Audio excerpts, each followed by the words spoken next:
ഇപ്പോൾ ഈ കാണുന്ന എഫക്റ്റ് ഫോട്ടോഷോപ്പിൽ ക്രിയേറ്റ് ചെയ്യുന്ന എങ്ങനെയെന്ന് നമുക്ക് പഠിക്കാം. നമുക്ക് അതിന് ആദ്യമായി ഈ ഡോക്യുമെന്റ് ക്ലോസ് ചെയ്ത ശേഷം നമുക്ക് എഫക്റ്റ് ക്രിയേറ്റ് ചെയ്യുന്നതിനായി പുതിയൊരു ഡോക്യുമെന്റ് ഓപ്പൺ ചെയ്യാം. നമുക്ക് അതിന് 800x600 സൈസ് സെലക്ട് ചെയ്യാം. നമുക്കിവിടെ അതിന്റെ റെസൊല്യൂഷൻ 72 റെസൊല്യൂഷൻ ഇവിടെ സെറ്റ് ചെയ്യാം. ഈ ഡോക്യുമെന്റിന് നമുക്ക് എക്സ്പ്ലോഷൻ എന്ന പേര് കൊടുക്കാം. അതിനുശേഷം നമുക്ക് ശ്രദ്ധിക്കുക, ഡോക്യുമെന്റ് ക്രിയേറ്റ് ചെയ്ത് കഴിഞ്ഞാൽ ഉടനെ നമുക്ക് ഫോർഗ്രൗണ്ട് കളറും ബാക്ക്ഗ്രൗണ്ട് കളറും ഡിഫോൾട്ട് ആയിട്ട് ഈ ബട്ടണിൽ പ്രസ് ചെയ്ത് സെറ്റ് ചെയ്യേണ്ടതാണ്. അതിനുശേഷം നമുക്ക് ഇതിന്റെ ബാക്ക്ഗ്രൗണ്ട് എഫക്റ്റ് ക്രിയേറ്റ് ചെയ്യുന്നതിനായി ഫിൽട്ടർ മെനുവിലുള്ള ക്ലൗഡ്സ് എന്ന എഫക്റ്റ് അപ്ലൈ ചെയ്യുക. അതിനുശേഷം നമുക്ക് ഫിൽട്ടർ മെനുവിൽ റെൻഡർ എന്ന ഓപ്ഷനിലുള്ള ഡിഫറൻസ് ക്ലൗഡ്സ് എന്ന ഓപ്ഷൻ അപ്ലൈ ചെയ്യുക. ശ്രദ്ധിക്കുക, അതിനുശേഷം നമുക്ക് ഈ ഡോക്യുമെന്റിൽ ഇമേജ് മെനുവിൽ അഡ്ജസ്റ്റ്മെന്റ്സ് എന്ന ഓപ്ഷനിലുള്ള ലെവൽസ് എന്ന ഓപ്ഷൻ സെലക്ട് ചെയ്യുക. നമുക്ക് ഈ ഇമേജിന്റെ ലെവൽസ് അഡ്ജസ്റ്റ് ചെയ്യാം. അതിനുശേഷം നമുക്ക് ഈ ഇമേജിൽ ഒരു എക്സ്പ്ലോഷൻ എഫക്റ്റ് ക്രിയേറ്റ് ചെയ്യുന്നതിനായി നമുക്ക് ഫിൽട്ടർ മെനുവിലുള്ള ബ്ലർ എന്ന ഓപ്ഷനിലെ റേഡിയൽ ബ്ലർ എന്ന ഓപ്ഷൻ സെലക്ട് ചെയ്യുക.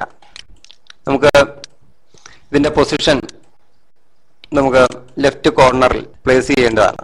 നമുക്ക് ബ്ലർ മെത്തേഡ് ആയിട്ട് സൂം എന്ന ഓപ്ഷൻ ആക്റ്റീവ് ചെയ്യുക. ക്വാളിറ്റി ഗുഡ് എന്നതും ആക്റ്റീവ് ചെയ്യുക. അതിനുശേഷം ഓക്കെ ബട്ടൺ പ്രസ് ചെയ്യുക. ശ്രദ്ധിക്കുക, അതിനുശേഷം നമുക്ക് ഇതിന് ഒരു കളർ അപ്ലൈ ചെയ്യുന്നതിനായി ഇമേജ് മെനുവിൽ അഡ്ജസ്റ്റ്മെന്റ്സ് എന്ന ഓപ്ഷനിലുള്ള കളർ ബാലൻസ് സെലക്ട് ചെയ്യുക.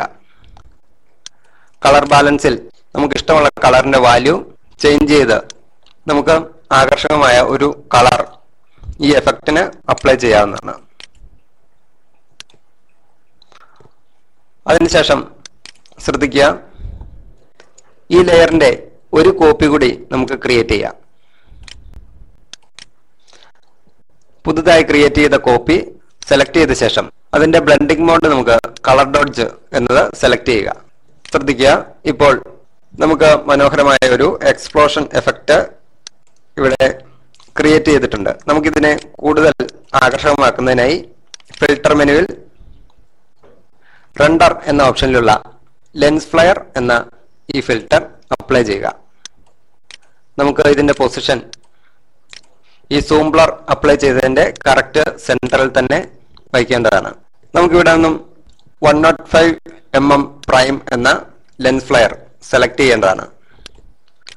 അതിനുശേഷം അതിന്റെ ബ്രൈറ്റ്നെസ് നമ്മുടെ ആവശ്യപ്രകാരം ഇവിടെ അഡ്ജസ്റ്റ് ചെയ്ത ശേഷം ഓക്കെ ബട്ടൺ പ്രസ് ചെയ്യുക.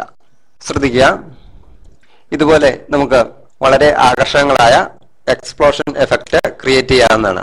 നമുക്ക് കളർ ബാലൻസ് എന്ന ഓപ്ഷനിൽ നാം മുമ്പ് അഡ്ജസ്റ്റ് ചെയ്തതുപോലെ നമുക്ക് ഈ എഫക്റ്റിന്റെ കളറ് നമ്മുടെ ഭാവനയ്ക്കനുസൃതമായ രീതിയിൽ ചേഞ്ച് ചെയ്യാവുന്നതാണ്.